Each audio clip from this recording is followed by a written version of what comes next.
नमस्कार दोस्तों, मैं विनय शर्मा स्वागत करता हूं आपके अपने YouTube चैनल ई पाठशाला पर। और आज की इस वीडियो में हम पढ़ेंगे मध्यकालीन भारत के इम्पोर्टेंट टॉपिक भारत के प्रथम मुस्लिम आक्रमण के बारे में।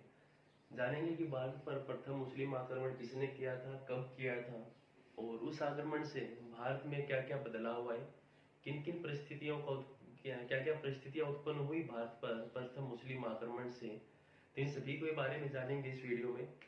तो सबसे प्रथम जो मुस्लिम आक्रमण किया गया था वो सन 712 ईस्वी में किया गया था। तो अगर आपसे पूछा जाए कि प्रथम मुस्लिम आक्रमण भारत पर कब किया गया था, तो प्रथम मुस्लिम आक्रमण किया गया था सन 712 ईस्वी। तो 712 ईस्वी में भारत पर प्रथम मुस्लिम आक्रमण किया गया था, जो कि किया गया था बगदाद के एक राज्यपाल थे अल हजाज। उनका एक सेनापति था मोहम्मद बिन कासिम, और मोहम्मद बिन कासिम के द्वारा ही भारत पर प्रथम आक्रमण किया गया था सन 712 ईस्वी में। और 712 से लेकर 714 ईस्वी तक उन्होंने भारत पर शासन किया।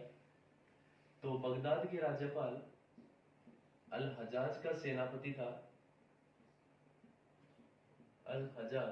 सेनापति था मोहम्मद बिन कासिम।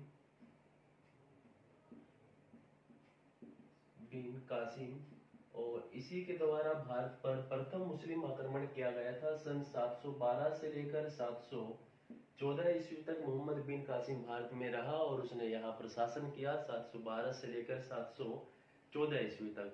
अगर आपसे पूछा जाए कि प्रथम मुस्लिम आक्रमण कब किया गया, तो 712 ईस्वी में। और किसके द्वारा किया गया, तो मोहम्मद बिन कासिम के द्वारा किया गया भारत पर प्रथम मुस्लिम आक्रमण। अब प्रश्न आता है कि किसके ऊपर किया था ये। तो सिंध का एक शासक था जो कि ब्राह्मण वंश से संबंध रखते थे, राजा दाहिर, उसके ऊपर सर्वप्रथम इन्होंने आक्रमण किया था।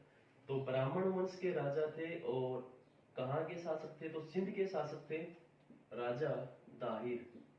और राजा दाहिर पर इसने प्रथम आक्रमण किया था और इसकी हत्या करके इसकी दो बेटियां थी, सूर्य देवी और एक निर्मला देवी, और उन दोनों को इसने अल हजाज के दो बेटों के लिए भेज दिया उनकी शादी के लिए। सूर्य देवी और निर्मला देवी, जो कि राजा दाहिर की जो दो बेटियां थी, उनको अल हजाज की बेटों की शादी के लिए भेज दिया। तो राजा दाहिर, अगर आपसे पूछा जाए किस पर आक्रमण किया, तो राजा दाहिर पर आक्रमण किया था। किस वंश से संबंध रखता था, तो ब्राह्मण वंश से संबंध रखता था राजा दाहिर। और किस जगह का शासक था, तो सिंध का शासक था राजा दाहिर।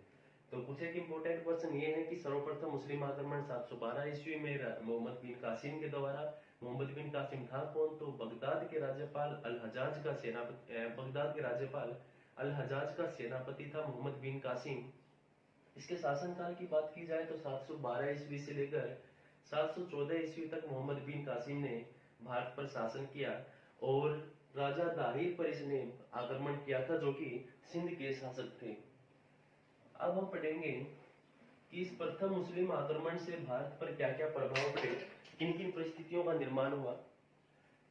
तो देखिए क्या क्या प्रभाव पड़े प्रथम मुस्लिम आक्रमण के। तो सबसे पहला तो भारत पर प्रथम मुस्लिम आक्रमण किया गया था मोहम्मद बिन कासिम के द्वारा सन 712 ईस्वी में। तो भारत पर प्रथम मुस्लिम आक्रमण हुआ था, एक तो ये प्रभाव। दूसरा, मानसून शब्द है जो, वो भी अरेबियंस की ही देन है, अरबी ही मानसून शब्द की उत्पत्ति मानी जाती है वहां से। तो मानसून शब्द भी अपने साथ लेकर आए थे। इसके साथ ही मानचित्रावली बनाई थी इन्होंने। सर्वप्रथम अगर पूछा जाए कि मानचित्रावली किसके द्वारा बनाई गई थी, तो मोहम्मद बिन कासिम जब भारत में आया था 712 से 714 तक उसने शासन किया, तो उसी दौरान उन्होंने मानचित्रावली का भी भारत में पर पहली बार निर्माण किया था। मानसून शब्द की जो उत्पत्ति है वो भी अरबी थे, वही भारत में लेके आए थे। इसके साथ ही अपने साथ ही अरबी घोड़े भी लेकर आए थे, अरबी घोड़े लाए थे। अगर आपसे पूछा जाए कि भारत में सर्वप्रथम अरबी घोड़े कौन लेकर आया था, तो मोहम्मद बिन कासिम के शासनकाल में ही अरबी घोड़े भारत में आए थे। इसके साथ ही इसके कुछ इंपॉर्टेंट क्वेश्चंस कि सर्वप्रथम भारत में जजिया कर किसके द्वारा लगाया गया था। तो मोहम्मद बिन कासिम ने सर्वप्रथम भारत पर जजिया कर लगाया था और महिलाओं, विकलांगों और ब्राह्मणों को छोड़कर इसने जजिया कर लगाया था। तो अगर आपसे पूछा जाए कि भारत में सर्वप्रथम जजिया कर किसके द्वारा लगाया गया था, तो मोहम्मद बिन कासिम के द्वारा सर्वप्रथम जजिया कर लगाया गया था। महिला, विकलांग, ब्राह्मणों को छोड़कर और विधवाओं को छोड़कर इसने जजिया कर लगाया था।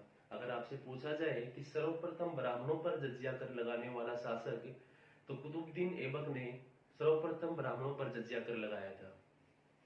अब इसके साथ ही और क्या प्रभाव हुए, इसने 2 पुस्तकों का फारसी में भी अनुवाद करवाया था। 2 भारतीय पुस्तक हैं प्रसिद्ध, एक है चरक संहिता। चरक जो कनिष्क के दरबार में राजवैद्य थे उसी के द्वारा लिखी गई एक पुस्तक है चरक संहिता, उसका इन्होंने फारसी में अनुवाद करवाया। और जो दूसरी पुस्तक है विष्णु शर्मा के द्वारा लिखी गई, संस्कृत भाषा में लिखी गई विष्णु शर्मा के द्वारा पंचतंत्र, उसका भी इन्होंने फारसी में अनुवाद करवाया और नाम दिया गया था कालिला वादिनमा। अगर आपसे पूछा जाए कि पंचतंत्र का जो फारसी अनुवाद करवाया था उसका फारसी नाम क्या था, तो कालिला वादिनमा नाम था पंचतंत्र का फारसी में अनुवाद में। मोहम्मद बिन कासिम के द्वारा सबसे पहले भारत में सोने के सिक्के चलाए गए थे जो कि दिरहम कहलाए थे। अगर आपसे पूछा जाए कि सर्वप्रथम सोने के सिक्के भारत में किसके द्वारा चलाए गए थे, तो सर्वप्रथम सोने के सिक्के मोहम्मद बिन कासिम के द्वारा चलाए गए थे और उन्हें क्या कहा जाता था, तो दिरहम कहा जाता था, जो कि यूएई की आज भी करेंसी है दिरहम। और मोहम्मद बिन कासिम के द्वारा चलाए गए थे सबसे पहले स्वर्ण सिक्के।